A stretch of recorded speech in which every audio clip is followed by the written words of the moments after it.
Police कार्य अवहेला थाना सम्मुख में पेट्रोल ढाली महिला मृत्यु घटना।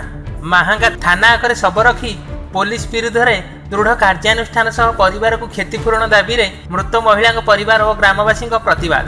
सूचना मुताबक गत 15 तारिख में महांगा पुलिस रश्मिता स्वामी को एक चोरी घटना गिरफ्त करथिला।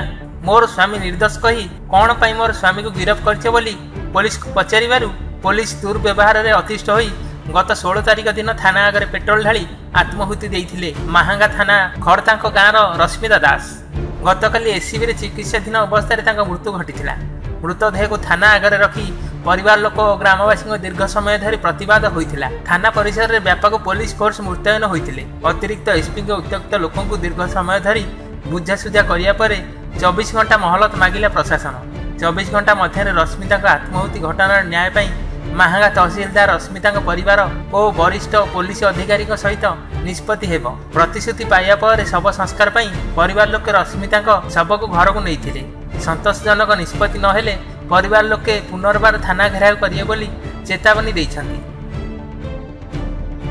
मो ना प्रभासिनी बेहरा मु रश्मिता दास रो सानो भौणी हमर जो डिमांड अछि से डिमांडटा पूर्ण होउ मो पिला मानकर भविष्य पाइका आम डिमांड पूर्ण हो से केंदी पाठ पढ़ी भल मनीष हेबे ता परिवार जो अंध भाई आ जो माँ अच्छी भरण पोषण हम आम यहीटा न्याय चाहूचु है से पिला माने केंदी मनीष हेबे।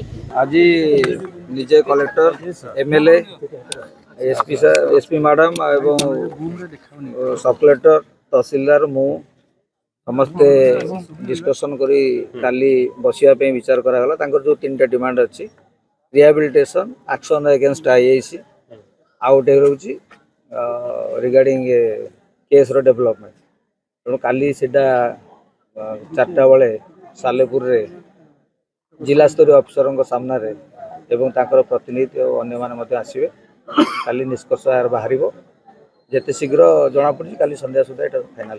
मो ना हूँ सौम्य रंजन बेहरा आम ए आमको प्रतिश्रुति देले एठिका पुलिस प्रशासन एडिशनल एसपी एठिकी थिले एठिकार इंचार्ज जे थिले ता सहित आमको विधायक प्रतिश्रुति देले एठिकार लोकल बॉडी जे मुखिया रही आमको प्रतिश्रुति देइचंती जे आपनको काली 4टा बेले फैसला करी जणैबे सालेपुर जणैबे। कटक जिलार महिषर बेहरा रिपोर्ट सत्यम टीवी।